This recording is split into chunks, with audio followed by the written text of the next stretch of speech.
მინებიანი შენობა, 250-ზე მეტი სახეობის მცენარე, ფერადი ქოთნები და ბუნებრივი მასალები ამ სივრცეს განსაკუთრებულ ელფერს წენს. ეს ორანჟერია სალომე ასათიანმა 5 წლის წინ საკუთარი ხელით შექმნა და ბავშვებისთვის შემოქმედებით სივრცედ აქცია. მცენარეებთან სიახლოვე უფრო მეტად დამანახა, რომ დედამიწას უნდა გავუფრთხილდეთ ადამიანები და მეტი უნდა გავაკეთოთ და ყველაფერი აქედან დაიწყო.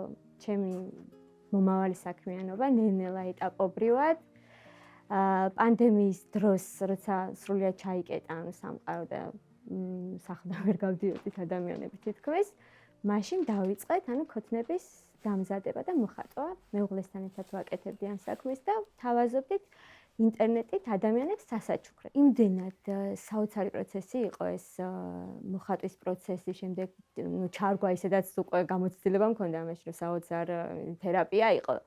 მოდი ბავშვებსაც გადავცეთ ეს სიყვარული და თან დაუკავშიროთ დედამიწის სიყვარულს, იმიტომ რომ მცენარეები ალბათ ყველაზე დიდ როლს თამაშობენ, რომ დედამიწა იყოს კარგად.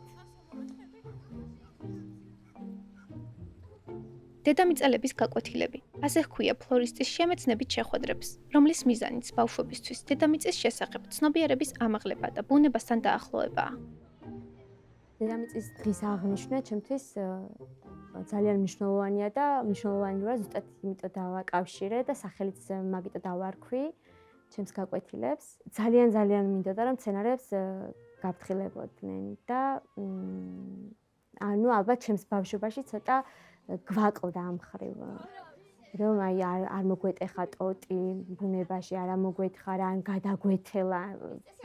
ხშირად არ მესმოდა მე ასეთი მესიჯები და ბავშვებთან ამ ყველაფერს, რა ვიცი, ამ ყველაფერზე ვსაუბრობ და დარწმუნებული ვარ, აქედან მიაგვთ და კარგად ითავისებ. სალომე ასათიანის თქმით, ბავშვები განსაკუთრებული სიფაგიზით გრძნობენ, რამდენად ფრთხილი დამოკიდებულება სჭირდება დედამიწას.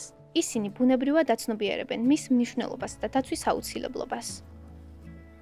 ერთმა ბავშვმა თქვა, რომ კალია გადაარჩინა ერთხელ და ეხლა როგორი რაღაცა, კალია ძალიან მავნებელია მცენარეებისთვის, ჭამს და ანადგურებს, ხო? მაგრამ ბავშვმა გადაარჩინა.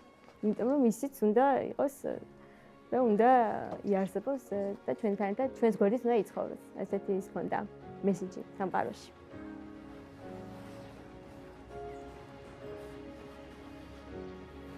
ყველაზე დიდი პრობლემა ალბათ არის ნაგავი, ნარჩენების დატოვება, განსაკუთრებით ისეთ ადგილებში, სადაც იშვიათად გვიწევს გასვლა და მაგალითად გავდივართ ლაშქრობებზე ან რაღაც პიკნიკზე და იქ ვტოვებთ ნარჩენებს. რომელსაც დასუფთავების სამსახური ვერ შეასრულებს, რომ მიასუფთავოს და ისე ვიღაც კეთილსინდისური ადამიანი თუ აღმოჩნდება და მოაგროვებს, თორე ვიცით რამხელა ზიანის მომტანი არის ეს დედამიწისთვის. ამაზე ბევრი უნდა ვისაუბროთ. ბავშვებს მართლა ძალიან კარგად აქვთ გააზრებული ეს და იცავენ ამ მხრივ დედამიწას, რომ არ დაანაგვიანონ და დიდი პატივისცემა ამისთვის პატარებს. ეს საქმიანობა სალომესთვის გაცილებით მეტია, ვიდრე უბრალოდ ფლორისტობა.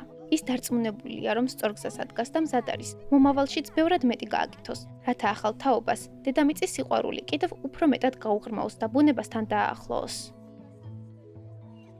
ბავშვებთან ურთიერთობა მაქვს უკვე მე-5 წელი დაიწყო და ჩემთვის დღევანდელი გადასახედიდან ალბათ ყველაფერი არის, იმიტომ რომ სულ სხვანაირად დამანახეს სამყარო ბავშვებმა, მათმა გულწრფელობამ, სიყვარულის უნარმა, იმიტომ რომ უანგაროა მათგან ყველაფერი.